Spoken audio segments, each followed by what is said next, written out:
I never learned how to ride a bicycle. For some people, that's normal childhood memory. For me, it became a fear. I still remember one of the few times I tried. I saw a truck coming towards me. Nothing dramatic happened, but in my head, everything did. My hand froze, my heart raced, I panicked, and I fell. The truck wasn't the thing that knocked me down, fear was. And after that day, something changed. I became afraid of roads. Yes, I did. Afraid of traffic, afraid of being behind the wheel, afraid of making mistakes, afraid of not being in control. For a year, I thought that was just who I was. I genuinely believed I was meant to be the passenger princess, the passenger. I was never meant to be a driver. The girl who sat on the side and let other people take the lead. The girl who always needed a ride. The girl who depended on someone else for things she wished she could do herself. And honestly, I accepted it. I told myself that maybe driving wasn't for me.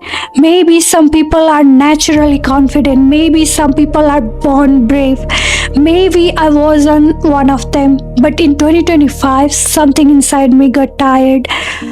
Tired of waiting. Tired of depending on other people. Tired of letting fear make decisions for me. So, I made a promise to myself, a simple promise. This year, I will learn how to drive.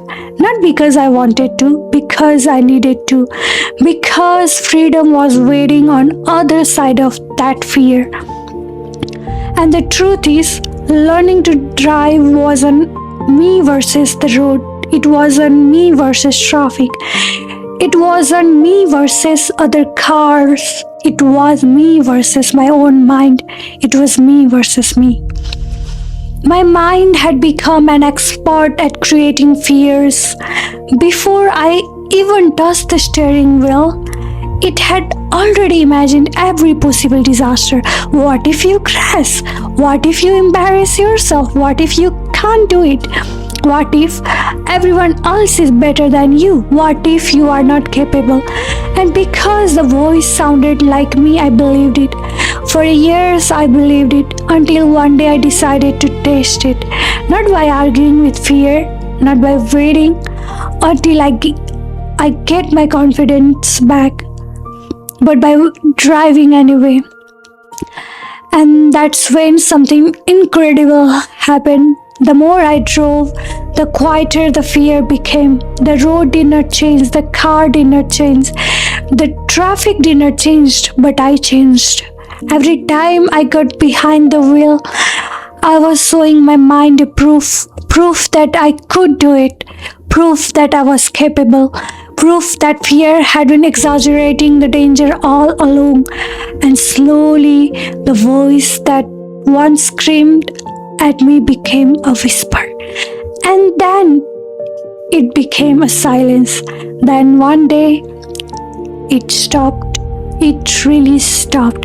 Not because fear disappeared, but because I finally had evidence that it was wrong. And that experience taught me something I don't think I will ever forget. Sometimes you shouldn't listen to every thought your mind gives you. Sometimes your mind is trying to protect you, but sometimes it's protecting you from a life you are meant to live. Sometimes the mind speaks from fear and the heart speaks from possibilities.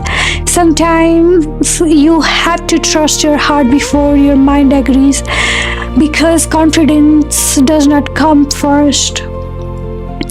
The action comes first, confidence comes later. And that's when I started understanding something I had struggled to understand for a year. Manifestation, not the internet version, not the magical version, the real version. The version where you stop identifying your fear, the version where you stop treating your worst imagination versus reality, the version where you decide that possibility deserves a chance. I realized something beautiful. The world exists around me, and I also carry an entire world inside my head.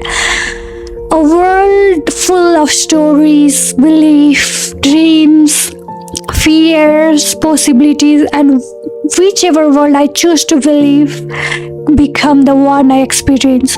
For a year, I lived inside a world built by fear, a world where I could not drive, a world where I was incapable, a world where I always needed someone else, but the world was never real. It only existed in my mind.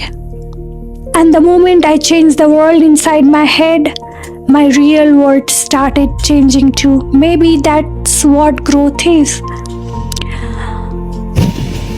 Not becoming a different person, but finally becoming the person fear convinced you that you could not be.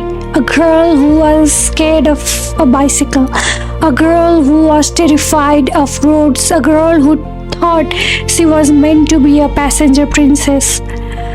She was wrong, and honestly, I'm glad she was, because every time I drive now, I'm reminded of something powerful. Fear can imagine 1,000 of futures, but it cannot predict who you become. When you decide to try, and maybe becoming her started the moment I stopped letting fear drive my life. Thank you so much.